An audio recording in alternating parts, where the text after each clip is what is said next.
അസ്സലാമു അലൈക്കും. എന്നും ഒരുപോലെയുള്ള ചായക്കടി ഉണ്ടാക്കാതെ എന്തെങ്കിലുമൊക്കെ ഒരു വെറൈറ്റി ഉണ്ടാക്കണ്ടേ?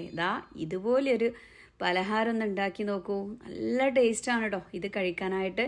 ഇത് ഉണ്ടാക്കുമ്പോൾ പിന്നെ വേറൊരു കറീൻ്റെ ഒരു ആവശ്യമൊന്നുമില്ല. ഇതിൻ്റെ ഉൾഭാഗത്ത് ചെറിയൊരു ഫില്ലിങ്സ് ഉണ്ട് കേട്ടോ. നല്ല ടേസ്റ്റി ആയിട്ടുള്ളൊരു ഫില്ലിങ്ങൊക്കെ കൂടിയിട്ടാണ് ഈ ഒരു പലഹാരം നമ്മൾ റെഡിയാക്കി എടുക്കുന്നത്. കണ്ടല്ലോ, നല്ല പപ്പടം പൊള്ളക്കുന്ന പോലെ പൊള്ളച്ചിട്ടുള്ള നല്ല സോഫ്റ്റ് പലഹാരമാണ്. എത്ര കഴിച്ചാലും നമുക്ക് മതി വരൂല കേട്ടോ. അപ്പോൾ ഞാനിവിടെ ഏകദേശം 1.5 കപ്പ് ഗോതമ്പിൻ്റെ മാവാണ് കേട്ടോ എടുക്കുന്നത്. ഇനിയിപ്പോൾ നിങ്ങൾക്ക് മൈദാ മാവിൽ ചെയ്യണവർക്ക് അങ്ങനെയും ചെയ്ത് കൊടുക്കാം. കുറച്ചുകൂടി ഹെൽത്തിയൊക്കെ ആവണം എന്നുണ്ടെങ്കിൽ നമുക്ക് ഗോതമ്പിൻ്റെ പൊടി ഇട്ട് കൊടുക്കാം കേട്ടോ. അതുപോലെ തന്നെ രാത്രിയിലൊക്കെ ചപ്പാത്തി ഡെയിലി കഴിക്കുന്നവർക്ക് ഒരു ചേഞ്ചായിട്ട് ഇതുപോലെയൊക്കെ ഒന്ന് ഉണ്ടാക്കി കൊടുക്കാം. ഗോതമ്പ് മാവിലോട്ട് ആവശ്യത്തിനുള്ള ഉപ്പും 1 ടീസ്പൂൺ നെയ്യ് ഞാൻ ചേർത്തിട്ടുണ്ട്. അത് ടേസ്റ്റിനും പിന്നെ നല്ല രീതിയിലൊക്കെ ഒന്ന് മുരിഞ്ഞ് കിട്ടാനൊക്കെ വേണ്ടിയിട്ടാണ് കേട്ടോ. ഇനിയിപ്പോൾ നെയ്യിന് പകരം നമുക്ക് ഓയിലും ചേർത്ത് കൊടുക്കാം. ഇനി നമ്മൾ കുറേശ്ശെ പച്ച വെള്ളം ഒഴിച്ചിട്ട് ഇതൊന്ന് കുഴച്ചെടുക്കണം. നമ്മൾ ചപ്പാത്തിക്കൊക്കെ മാവ് കുഴക്കൂലേ, അതുപോലെ നമുക്കൊന്ന് കുഴച്ചെടുക്കാം. വെള്ളത്തിനൊന്നൊരു കറക്റ്റ് അളവ് ഞാൻ പറയണില്ല കേട്ടോ. ഓരോരുത്തരും ഓരോ രീതിക്കായിരിക്കുമല്ലോ പൊടി എടുക്കുക. അതൊക്കെ നമുക്കറിയാമല്ലോ വെള്ളമൊക്കെ എത്ര വേണം എന്നുള്ളത് അല്ലേ. അപ്പോൾ കുറേശ്ശെ വെള്ളം ഒഴിച്ചിട്ട് ഈ ഒരു മാവ് നമുക്കൊന്ന് കുഴച്ചെടുക്കാം. ചുടുവെള്ളം വേണമെന്നില്ല കേട്ടോ, പച്ച വെള്ളത്തിൽ തന്നെ ഇത് നമുക്ക് കുഴച്ചെടുക്കാവുന്നതേ ഉള്ളൂ. അപ്പോൾ പെട്ടെന്നൊക്കെ രാവിലെയൊക്കെ പെട്ടെന്ന് നല്ല ഹെൽത്തി ആയിട്ടുള്ളൊരു ചായക്കടി വേണം എന്നൊക്കെ ആഗ്രഹിക്കുന്ന സമയത്ത്, അല്ലെങ്കിൽ വിശക്കുന്ന സമയത്ത് എന്തെങ്കിലുമൊക്കെ ഒരു സ്പെഷ്യലായിട്ട് നമുക്കിങ്ങനെ ഉണ്ടാക്കാൻ തോന്നൂലേ, ആ ഒരു ടൈമിലൊക്കെ പെട്ടെന്ന് റെഡിയാക്കി എടുക്കാവുന്ന ടേസ്റ്റി ആയിട്ടുള്ളൊരു പലഹാരമാണ്. അങ്ങനെ മാവ് ഞാൻ കുറേശ്ശെ വെള്ളം ഒഴിച്ചിട്ട് ഒന്ന് കുഴച്ചെടുത്തിട്ടുണ്ട് കേട്ടോ. അപ്പോൾ നമ്മുടെ വീഡിയോ കാണുമ്പോൾ നിങ്ങൾക്ക് ഇഷ്ടമാവുക എന്നുണ്ടെങ്കിൽ എല്ലാവരും നമ്മുടെ വീഡിയോക്ക് ഒരു ലൈക്കൊക്കെ തരി. അപ്പോൾ നിങ്ങൾക്ക് ഉപകാരമാവും തീർച്ചയായിട്ടും. ഇത് കറിയൊന്നും ഇല്ലാതെ സിമ്പിളായിട്ട് രാവിലെ ഉണ്ടാക്കാൻ പറ്റുന്നതല്ലേ. അപ്പോൾ എന്ത് ചെയ്യുക, നമ്മുടെ ഫാമിലിക്കും ഫ്രണ്ട്സിനും ഒക്കെ ഒന്ന് ഷെയർ ചെയ്ത് കൊടുക്കണേ. അപ്പോൾ മാവ് നന്നായിട്ടൊന്ന് കുഴച്ചെടുത്തിട്ടുണ്ട് കേട്ടോ. ഇനി നമുക്കിത് ഇതിലേക്ക് ചെറിയൊരു ഫില്ലിങ് ഉണ്ടാക്കണമല്ലോ, ആ ഒരു സമയം വരെ ഒന്ന് അടച്ചു വെക്കാം. ഇനിയിപ്പോൾ രാവിലെയൊക്കെയാണ് ഈ ഒരു ചായക്കടികൾ ഉണ്ടാക്കുന്നുണ്ടെങ്കിൽ തലേന്ന് രാത്രി ഈ ഒരു ഫില്ലിങ്സൊക്കെ ഉണ്ടാക്കിയിട്ട് നമുക്ക് ഫ്രിഡ്ജിൽ സേവ് ചെയ്യുകയാണെങ്കിൽ രാവിലെ വലിയൊരു പണിയൊന്നുമില്ല. മാവ് കഴിച്ചെടുത്ത് പെട്ടെന്ന് തന്നെ റെഡിയാക്കി എടുക്കാം കേട്ടോ. അപ്പോൾ നമുക്കൊരു 2-3 മിനിറ്റിൻ്റെ ഉള്ളിൽ തന്നെ ഇത് റെഡിയായിട്ട് കിട്ടും.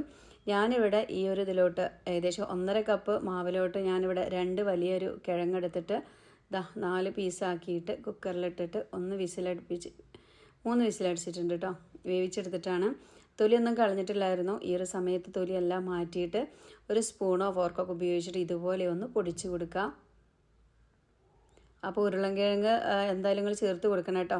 ഞാനിവിടെ ഒരു ഏകദേശം 2 കപ്പിന് 2 കിഴങ്ങ് മതി. അത്യാവശ്യം വലിയ കിഴങ്ങാണെങ്കിൽ, ഇനിയിപ്പോൾ ചെറിയ കിഴങ്ങാണെങ്കിൽ അത്യാവശ്യം ചെറിയ കിഴങ്ങാണെങ്കിൽ നമുക്കൊരു 4-5 കിഴങ്ങൊക്കെ എടുക്കേണ്ടി വരും. അപ്പോൾ അത് മുഴുവനായിട്ട് ഇതുപോലെ പൊടിയായിട്ട് ഒടിച്ച് കൊടുക്കുക. അപ്പോൾ ഇനി മിക്സിൻ്റെ ജാറിലിട്ടിട്ട് പച്ചക്കട ഇതാക്കി എടുക്കണ്ട, ഇതുപോലെ ഉടച്ചെടുത്താൽ മതി. പിന്നെ നമ്മൾ ഈ ഒരു പലഹാരത്തിലോട്ട് മീഡിയം സൈസ് വലിപ്പമുള്ള, വലുതൊന്നുമല്ല കേട്ടോ, ചെറിയൊരു വല്യുള്ളി ഇതുപോലെ ഒന്ന് ചെറുതായിട്ടൊന്ന് കട്ട് ചെയ്യാണ്. ഇതുപോലെ ഒന്ന് കട്ട് ചെയ്തിട്ട് അത് മാറ്റി വെക്കാം. പിന്നെ നമുക്ക് ഒരു പച്ചമുളക് വേണം കേട്ടോ. അതൊക്കെ നമ്മുടെ അടുക്കളയിലുള്ള സംഭവങ്ങൾ തന്നെയാണ്, പക്ഷേ അത് ഉണ്ടാക്കി വരുമ്പോൾ സൂപ്പർ ടേസ്റ്റാണ് കേട്ടോ. അങ്ങനെ ഞാൻ മുഴുവനായിട്ടും ഇതുപോലെ ചെറുതായിട്ടൊന്ന് കട്ട് ചെയ്തിട്ടുണ്ട്, വല്യുള്ളിയും തന്നെ. ഇനി നമുക്ക് പെട്ടെന്ന് റെഡിയാക്കാൻ പോവാം. അപ്പോൾ അതിന് വേണ്ടിയിട്ട് ഞാനൊരു പാൻ ചൂടാക്കിയിട്ടുണ്ട്. പാൻ ചൂടായി വരുമ്പോൾ ഇവിടെ നല്ല മഴയാണ് കേട്ടോ, മഴത്താണ്. അപ്പോൾ അതിൻ്റെ സൗണ്ടൊന്നും വല്ലാതെ അങ്ങോട്ട് കിട്ടൂല നമുക്ക്. അപ്പോൾ നമ്മുടെ എണ്ണ ചൂടായി വരുമ്പോൾ അതിലോട്ടൊരു 1/4 ടീസ്പൂൺ ചെറിയ ജീരകം ഇട്ട് കൊടുക്കുകയാണ് കേട്ടോ. ചെറിയ ജീരകത്തിൻ്റെ ടേസ്റ്റ് പൊതുവെ എല്ലാവർക്കും ഇഷ്ടമാണ്. ഇനിയിപ്പോൾ ഇഷ്ടമല്ലാത്തവർക്ക് അത് ഒഴിവാക്കി കൊടുക്കാം. ജീരകം പൊട്ടി വരുമ്പോൾ നമ്മൾ ഇതിലോട്ട് കട്ട് ചെയ്ത് മാറ്റി വെച്ചിട്ട് ആ ഒരു വല്യുള്ളി ഉണ്ടല്ലോ, അത് ഇട്ട് കൊടുക്കുകയാണ്. വല്യുള്ളിയിലോട്ട് ഇനി നമുക്ക് ആ ഒരു പച്ചമുളക് ഇട്ട് കൊടുക്കാം. ഞാനിവിടെ ഒരു പച്ചമുളക് എടുത്തിട്ടുള്ളൂ. അത്യാവശ്യം എരിവൊക്കെ ഇഷ്ടമുള്ള ആൾക്കാരാണെങ്കിൽ പച്ചമുളകിൻ്റെ അളവൊക്കെ ഒന്ന് കൂട്ടി കൊടുക്കാം കേട്ടോ. അപ്പോൾ എല്ലാം ഒരുപാട് അങ്ങോട്ട് കളറൊന്നും മാറേണ്ട ആവശ്യമില്ല. നമുക്ക് ഇതിൻ്റെ ഒരു പച്ച സ്മെല്ലൊക്കെ ഒന്ന് മാറി കിട്ടിയാൽ മതി. ഇനി ഇതിലോട്ട് നമുക്ക് കുറച്ച് വെളുത്തുള്ളിയുടെയും ഇഞ്ചിയുടെയും പേസ്റ്റ് കേട്ടോ. കുറച്ച് എന്ന് പറഞ്ഞാൽ ഞാനിട്ട് കൊടുത്തതുണ്ടല്ലോ, കുറച്ച് ഇട്ടിട്ടുള്ളൂ. ഏകദേശം ഒരു 1/4 ടീസ്പൂൺ ഇട്ട് കൊടുത്തുള്ളൂ. അത്ര മാത്രം മതിയാവും കേട്ടോ. അതും കൂടി ഇട്ട് കൊടുത്തിട്ടുണ്ട്. ഇനി നമുക്കിതിലോട്ട് ആവശ്യത്തിനുള്ള മസാലപ്പൊടികളൊക്കെ ഒന്ന് ചേർത്ത് കൊടുക്കാം. മസാലപ്പൊടികളും ഒരുപാടൊന്നും ഇടണ്ട കേട്ടോ. നമ്മുടെയൊക്കെ വീട്ടിൽ കുഞ്ഞു മക്കളൊക്കെ ഉണ്ടെങ്കിൽ ഓർക്കൊക്കെ വയറ് നിറച്ച് കഴിക്കണം, ആ ഒരു ടേസ്റ്റോട് കൂടി കഴിക്കണമെങ്കിൽ ഒരുപാട് മസാലപ്പൊടികൾ നിങ്ങൾ ഒരിക്കലും ഇട്ട് കൊടുത്ത് കൊളാക്കി എടുക്കരുത്. എല്ലാം കുറേശ്ശെ ഇട്ട് കൊടുത്താൽ മതി. നമ്മളിവിടെ 1/2 ടീസ്പൂൺ മല്ലിപ്പൊടിയും 1/2 ടീസ്പൂൺ മുളക് പൊടി, അതുപോലെ തന്നെ 1/4 ടീസ്പൂൺ മഞ്ഞൾപ്പൊടിയും 1/2 ടീസ്പൂൺ ഗരം മസാല പൗഡറും കൂടി ചേർത്തിട്ടാണ് കേട്ടോ ഈ ഒരു ഇതൊന്ന് ചൂടാക്കി എടുക്കുന്നത്. അപ്പോൾ തീ വളരെ കുറച്ച് വെക്കുക. തീ കൂട്ടി വെക്കുകയാണെങ്കിൽ ഈ ഒരു പൊടികളൊക്കെ പെട്ടെന്ന് തന്നെ കരിഞ്ഞു പോകും. പിന്നെ ഒരു കയ്പ്പ് രസമായിരിക്കും. ചൂടാക്കി എടുത്ത് കഴിഞ്ഞിട്ട് നമുക്കിതിലോട്ട് ഏകദേശം 1 ടീസ്പൂൺ പച്ചവെള്ളം ഒഴിച്ച് കൊടുക്കുക കേട്ടോ. വേറെ ഒന്നിനല്ല, ഈ ഒരു ഉള്ളി ഒന്ന് സോഫ്റ്റായി കിട്ടാൻ വേണ്ടിയിട്ടാണ് എന്ന് കരുതിയിട്ട് ഒരുപാട് വെള്ളം ഒഴിച്ച് കൊടുക്കേണ്ട ആവശ്യമില്ല. 1 ടീസ്പൂൺ പച്ചവെള്ളം മാത്രം മതിയാകും. വെള്ളം കൂടി ഒഴിച്ച് കൊടുത്തിട്ടുണ്ട്. ഇനി നമുക്ക് നമ്മൾ നേരത്തെ വേവിച്ച് ഉടച്ച് വെച്ചിട്ടുള്ള കിഴങ്ങുണ്ടല്ലോ, ആ ഒരു കിഴങ്ങ് ഇതിലോട്ട് ഇട്ട് കൊടുത്തിട്ട് നന്നായിട്ടൊന്ന് തന്നെ മിക്സ് ചെയ്തെടുക്കണം കേട്ടോ. ഈ ഒരു സമയമൊന്നും നമ്മൾ ഉപ്പ് ചേർത്തിട്ടില്ല. അപ്പോൾ കിഴങ്ങിൽ ഉപ്പിട്ടിട്ടാണ് വേവിച്ചതെന്നെങ്കിൽ ആ ഒരു മസാലയ്ക്കുള്ള ഉപ്പ് മാത്രം ഈ ഒരു ടൈമിൽ ചേർത്ത് കൊടുത്താൽ മതി. ഞാനിത് അതിലോട്ട് ആവശ്യത്തിനുള്ള ഉപ്പിട്ട് കൊടുക്കുകയാണ് കേട്ടോ. ഉപ്പിട്ട് കൊടുത്തിട്ട് നമുക്ക് നന്നായിട്ട് തന്നെ മിക്സ് ചെയ്തെടുക്കണം. നമ്മൾ ഈ ഒരു കിഴങ്ങ് ഈ ഒരു ചട്ടിയിലിട്ടിട്ട് ഒന്ന് ചെറുതായിട്ടൊന്ന് മുരിച്ചെടുക്കണം കേട്ടോ. അപ്പോഴാണ് ഇതിന് നല്ല രുചിയാണ് ഈ ഒരു പലഹാരം കഴിക്കാനായിട്ട്. എഴുതിയിട്ട് ഒരുപാട് സമയമൊന്നും വേണ്ട. ഇനിയിപ്പോൾ രാവിലെ ഉണ്ടാക്കുകയാണെങ്കിൽ ഞാൻ പറഞ്ഞ പോലെ തലേ ദിവസം രാത്രിയോ എപ്പോഴെങ്കിലുമൊക്കെ ഇതുപോലെ മസാലയൊക്കെ ഉണ്ടാക്കിയിട്ട് നല്ലൊരു അടപ്പുള്ള ഒരു പാത്രത്തിൽ അടച്ച് വെക്കുക. നമ്മളെ കുട്ടികളൊക്കെ ചോറ് കൊണ്ടുപോകുന്ന ചുറ്റും പാത്രത്തിൽ അടച്ച് വെക്കാം. എന്നാൽ പിന്നെ രാവിലെ നമുക്ക് സിമ്പിളായിട്ട് ഉണ്ടാക്കിയെടുക്കാം. അപ്പോൾ ഞാൻ നന്നായിട്ട് തന്നെ മിക്സാക്കി എടുത്തിട്ടുണ്ട് കേട്ടോ. ഇതുപോലെ നന്നായിട്ട് മസാലപ്പൊടികളൊക്കെ കിഴങ്ങിലോട്ട് പിടിച്ച് കിട്ടണം. പെട്ടെന്ന് ഇളക്കിയിട്ട് അങ്ങനെ മാറ്റി വെക്കരുത്. നന്നായിട്ട് തന്നെ ഇളക്കി കൊടുക്കുമ്പോഴേ ഈ ഒരു കിഴങ്ങിലോട്ട് പിടിച്ച് കിട്ടുള്ളൂ. അതുപോലെ തന്നെ ഈ ഒരു കിഴങ്ങ് ഒന്നിങ്ങനെ ചെറുതായിട്ട് ഒന്ന് മുരിഞ്ഞു കൂടിയും കിട്ടണം കേട്ടോ. അപ്പോൾ നല്ല രുചിയാണിത് കഴിക്കാനായിട്ട്. അതുപോലെ തന്നെ നമ്മുടെ കയ്യിൽ ഈ ഒരു സമയത്ത് മല്ലിച്ചപ്പ് ഉണ്ടെന്നുണ്ടെങ്കിൽ 1 or 2 തണ്ട് മല്ലിച്ചപ്പ് നന്നായിട്ട് കഴുകി വൃത്തിയാക്കി ചെറിയതാക്കിയിട്ട് അരിഞ്ഞിട്ട് അതും കൂടിയും ഈ ഒരു സമയം ഇതിൽ ചേർത്ത് കൊടുക്കാം. ഇനിയിപ്പോൾ ഇല്ലെങ്കിൽ കുഴപ്പമൊന്നുമില്ല, കറിവേപ്പിൻ്റെ ചെറുതായിട്ട് അരിഞ്ഞ് ചേർത്ത് കൊടുത്താലും മതിയാകും. അപ്പോൾ എൻ്റെ കയ്യിലുള്ളതുകൊണ്ട് ഞാൻ കുറച്ച് ഇട്ട് കൊടുക്കുന്നുണ്ട് കേട്ടോ മല്ലിച്ചപ്പ്. അപ്പോൾ എല്ലാം കൂടി ഇട്ടിട്ട് നന്നായിട്ടൊന്ന് മിക്സ് ആക്കിയിട്ട് ഇത് നമുക്കൊന്ന് മാറ്റി വെക്കാം. നന്നായിട്ടൊന്ന് ചൂടാറി വരട്ടെ. ഇനിയിപ്പോൾ രാത്രി ചപ്പാത്തി തിന്ന് മടുത്ത് നിൽക്കുന്ന ആൾക്കാർക്ക് നിങ്ങൾ ഇതുപോലെ ഒന്ന് ഉണ്ടാക്കി കൊടുത്ത് നോക്കി. അവർക്കൊക്കെ ഭയങ്കര ഇഷ്ടമാവും കേട്ടോ. അതുപോലെ നമ്മളെ ഉമ്മമാരെ പരാതിയാണ് നമ്മളെ മക്കളൊന്നും എന്ത് കൊടുത്താലും കഴിക്കൂല. അങ്ങനെയുള്ള മക്കൾക്കൊക്കെ നിങ്ങൾ ഇതുപോലെ ഒന്ന് ഉണ്ടാക്കി കൊടുക്കുകയാണെങ്കിൽ തീർച്ചയായിട്ടും ഇതിൻ്റെയൊക്കെ ടേസ്റ്റ് അവർക്ക് ഭയങ്കര ഇഷ്ടമാവും. പിന്നെ ഇപ്പോൾ നമുക്ക് ഒരുപാട് കറികളും ഇതിൻ്റെ ഒന്നും ആവശ്യമില്ല. ഇങ്ങനെ ഒരു ഫില്ലിങ്സൊക്കെ ഉണ്ടാക്കിയിട്ട് എവിടെയെങ്കിലുമൊക്കെ സൂക്ഷിച്ച് വെക്കുകയാണെങ്കിൽ പെട്ടെന്ന് പരിപാടി കഴിയും കേട്ടോ. അങ്ങനെ നമ്മുടെ ഫില്ലിങ്സൊക്കെ റെഡി ആയിട്ടുണ്ട്. ഒന്ന് ചൂടാറി വരട്ടെ. അതുപോലെ തന്നെ നമ്മുടെ മാവും തന്നെ നന്നായിട്ട് സോഫ്റ്റായി കിട്ടിയിട്ടുണ്ട് കേട്ടോ. ഒരു 5 മിനിറ്റൊക്കെ വെച്ചപ്പോഴേക്കും നല്ല സോഫ്റ്റ് ആയിട്ടുണ്ട്. ഇനി നമ്മൾ ചപ്പാത്തിക്കൊക്കെ മാവ് പിടിക്കണ പോലെ ഇതുപോലെ ഒന്ന് പിടിച്ചു കൊടുക്കുക. ഒരുപാട് കട്ടിങ് അങ്ങനെയൊന്നും വേണ്ട. ഇതാണ് അതിൻ്റെ കറക്റ്റ് വലുപ്പം. നമ്മൾ ചപ്പാത്തിക്കൊക്കെ മാവെടുക്കുന്ന ആ ഒരു വലുപ്പം തന്നെ മതി. അപ്പോൾ ഏകദേശം എനിക്ക് 2 കപ്പ് അല്ല 1.5 കപ്പ് ഗോതമ്പാവ് കൊണ്ട് അത്യാവശ്യം 9 എണ്ണം നമുക്ക് കിട്ടിയിട്ടുണ്ട് കേട്ടോ. ഓരോരുത്തർക്കും ഓരോന്ന് വീതമാണെങ്കിലും വയറും നിറയും മനസ്സും നിറയും. അത്രയും ടേസ്റ്റി ആയിട്ടുള്ള പലഹാരമാണ്. അപ്പോൾ ഒരുപാട് മാവെടുത്ത് കഴിച്ച് അങ്ങനെ ബുദ്ധിമുട്ടേണ്ട ആവശ്യമൊന്നുമില്ല. കുറച്ച് മാവ് കൊണ്ട് തന്നെ നമുക്ക് അത്യാവശ്യം ചെറിയൊരു ഫാമിലിയൊക്കെ ആണെങ്കിൽ ഓരോരുത്തർക്ക് 1 or 2 എണ്ണമൊക്കെ വെച്ചിട്ട് എടുക്കാനുണ്ടാവും കേട്ടോ. അപ്പോൾ ഇനി നമുക്ക് ഓരോന്നും ഒന്ന് പരത്തിയെടുക്കാം. പരത്തിയെടുക്കുക എന്ന് പറയുമ്പോൾ ഒരുപാട് നൈസായിട്ട് ഒരുപാട് വലുതാക്കി പരത്തണ്ട. അത്യാവശ്യം കട്ടി തന്നെ ഇതൊന്ന് പരത്തിയെടുക്കാം കേട്ടോ. സിമ്പിളാണ് കേട്ടോ. അത് കാണുമ്പോൾ ഒരുപാടുണ്ടെന്ന് കരുതും, പക്ഷേ നമ്മൾ ഉണ്ടാക്കിയെടുക്കുമ്പോഴേ നമുക്ക് സിമ്പിളാണെന്ന് മനസ്സിലാവുള്ളൂ.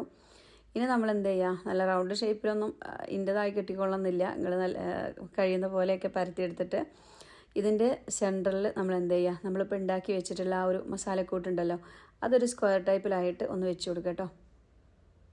ഇവിടെ ഇപ്പോൾ മാങ്ങയുടെയൊക്കെ കാലമായതുകൊണ്ട് തന്നെ മുറ്റത്ത് ഒരുപാട് കാക്കകളൊക്കെ വന്നിട്ട് ഇങ്ങനെ മാങ്ങ കൊത്തി ഒരുപാട് നിലത്തൊക്കെ കിടക്കുന്നതുകൊണ്ട് തന്നെ ഈച്ചേൻ്റെ ശല്യം നല്ലോണം ഉണ്ട് കേട്ടോ.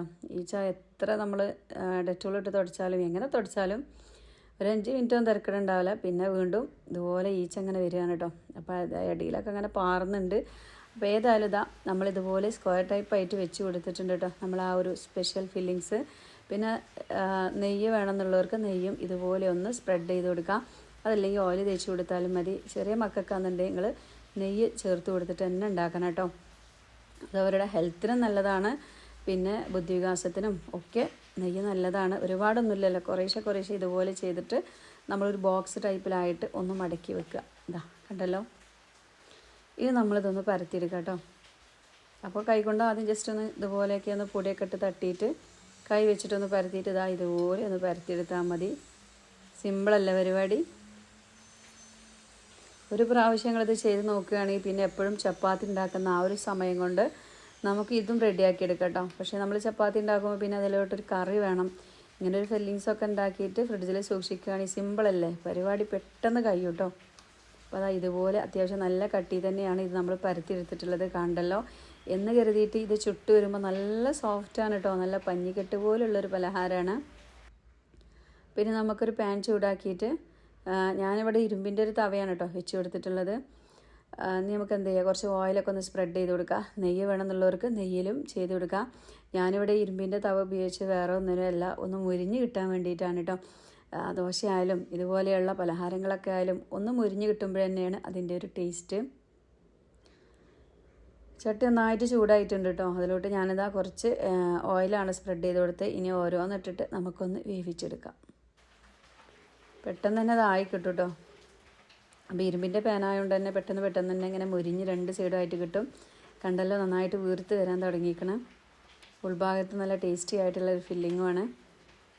രണ്ട് സൈഡും ഇങ്ങനെ തേച്ച് കൊടുക്കാം കേട്ടോ. ഓയിൽ വേണ്ടവർക്ക്, ഇനിയിപ്പോൾ ഓയിൽ തീരെയും തൊടാൻ പറ്റാത്ത ആൾക്കാരാണെങ്കിൽ നോൺ സ്റ്റിക്കിൻ്റെ പാനിൽ ഇതുപോലെ ചുട്ടെടുത്താൽ മതിയാകും. അങ്ങനെയാവുമ്പോൾ നമുക്ക് എണ്ണയുടെ ഒന്നും ഒരാവശ്യമില്ല. കണ്ടോ സിമ്പിളായിട്ട് അത് പൊന്തി മുകളോട്ട് ഇങ്ങനെ വരുന്നുണ്ട് കേട്ടോ. ഇതുപോലെ നല്ല ഗുണ്ട് മണി പോലെ വീർത്ത് വരും. ആ ഒരു സമയത്ത് നമുക്ക് എടുത്ത് മാറ്റാം. ഒരുപാട് സമയം തിരിച്ചും മറിച്ചിട്ട് ഡ്രൈ ആക്കി എടുക്കേണ്ട ഒരു ആവശ്യമൊന്നുമില്ല കേട്ടോ. ഇതുപോലെ ആ വീർത്ത് വരുന്നൊരു സമയമുണ്ടല്ലോ, ആ ഒരു സമയം മാത്രം മതി. നല്ല സോഫ്റ്റ് പലഹാരമാണ്, കുട്ടികൾക്കും മുതിർന്നവർക്കും ഒക്കെ ഒരുപാട് ഇഷ്ടമാവും കേട്ടോ. അപ്പോൾ അതാ നമ്മുടെ പലഹാരം ഇവിടെ റെഡി ആയിട്ടുണ്ട്. ഒരു നല്ലൊരു ഗ്ലാസ് ചായയും ഇതുപോലൊരു പലഹാരം കിട്ടിയാൽ പിന്നെ അത് മാത്രം മതിയാവും കേട്ടോ. നമുക്ക് ഒന്ന് തിന്നുമ്പോഴേക്കും തന്നെ വയറ് ഫില്ലാവും. കാരണം അത്യാവശ്യം നല്ല കട്ടിയുണ്ട്, അതുപോലെ നല്ല സോഫ്റ്റാണ്. ഉള്ളിലാണെങ്കിൽ നല്ല ടേസ്റ്റി ആയിട്ടുള്ളൊരു ഫില്ലിങ്ങും ഉണ്ട്. കണ്ടല്ലോ, ഇത് ഞാനൊന്ന് കട്ട് ചെയ്ത് കാണിച്ചു തരട്ടെ. കണ്ടോ, ആ ഒരു ഫില്ലിങ്ങൊക്കെ അതിൻ്റെ ഉള്ളിൽ കിടന്നിട്ട് നല്ല സോഫ്റ്റായിട്ട് കിട്ടിയിട്ടുണ്ട്. ഇപ്പോൾ ഒരുപാട് എണ്ണയിലൊന്നുമല്ല ഇത് നമ്മളൊന്ന് ചെയ്തത്. കണ്ടല്ലോ നിങ്ങൾ, ഞാനൊരു പാനിൽ കുറച്ച് തടവിയതിന് ശേഷമാണ് ഇട്ടിട്ട് നമ്മൾ ചെയ്തെടുത്തത്. നല്ല സോഫ്റ്റായിട്ട് തന്നെ നമുക്ക് ഈ ഒരു പലഹാരം കിട്ടിയിട്ടുണ്ട് കേട്ടോ. അപ്പോൾ എന്തായാലും ഇത് നിങ്ങളൊന്ന് ചെയ്ത് നോക്കിയിട്ട് ഫീഡ്ബാക്കൊക്കെ ഒന്ന് അറിയിക്കുക. അതുപോലെ തന്നെ ഇതുപോലൊരു പലഹാരം അധികം ആൾക്കാരും ഉണ്ടാക്കിയിട്ടുണ്ടാവില്ല. എന്തായാലും ഒന്ന് ചെയ്തിട്ട് നമ്മുടെ മക്കൾക്കും വീട്ടിലെ എല്ലാവർക്കും ഒന്ന് കൊടുക്കുക കേട്ടോ. കണ്ടല്ലോ, ഇത് എത്രത്തോളം സോഫ്റ്റാണ് നിങ്ങൾക്ക് കണ്ടാൽ തന്നെ അറിയാൻ പറ്റും. കണ്ടോ, നല്ല സോഫ്റ്റ് പലഹാരമാണ്. അതുകൊണ്ട് തന്നെ കുട്ടികൾക്കായാലും മുതിർന്നവർക്കൊക്കെ ആയാലും ഒരുപാട് ഇത് ഇഷ്ടമാവും കേട്ടോ. അങ്ങനെ കൈകൊണ്ട് പിച്ചെടുക്കുമ്പോൾ ഇങ്ങനെയാണ് കേട്ടോ നമുക്ക് കഴിക്കാനായിട്ട് നല്ല രുചിയാണ്. ഒപ്പം ഒരു ചായ ഉണ്ടെങ്കിൽ പിന്നെ ഒന്നും പറയണ്ട. അപ്പോൾ ഇന്നത്തെ നമ്മുടെ ഈ ഒരു വീഡിയോ ഇത്രയേ ഉള്ളൂ കേട്ടോ. അപ്പോൾ ഇൻഷാ അല്ലാഹ് നാളെ ഞാൻ നല്ലൊരു വീഡിയോ ആയിട്ടൊക്കെ വരണ്ടേ. അപ്പോൾ നമ്മുടെ വീഡിയോ പോണതിൻ്റെ മുന്നേ നിങ്ങൾ എന്ത് ചെയ്യുക, എല്ലാവർക്കും നമ്മുടെ വീഡിയോ ഒന്ന് ഷെയർ ചെയ്തെടുത്ത് ഒന്ന് സപ്പോർട്ട് ചെയ്യണേ. അപ്പോൾ ഒരുപാട് നല്ല അടിപൊളി പലഹാരങ്ങളൊക്കെ ആയിട്ട് ഇൻഷാ അല്ലാഹ് നാളെ നല്ലൊരു വീഡിയോ ഒക്കെ ആയിട്ട് വരാം. എല്ലാവരോടും അസ്സലാമു അലൈക്കും.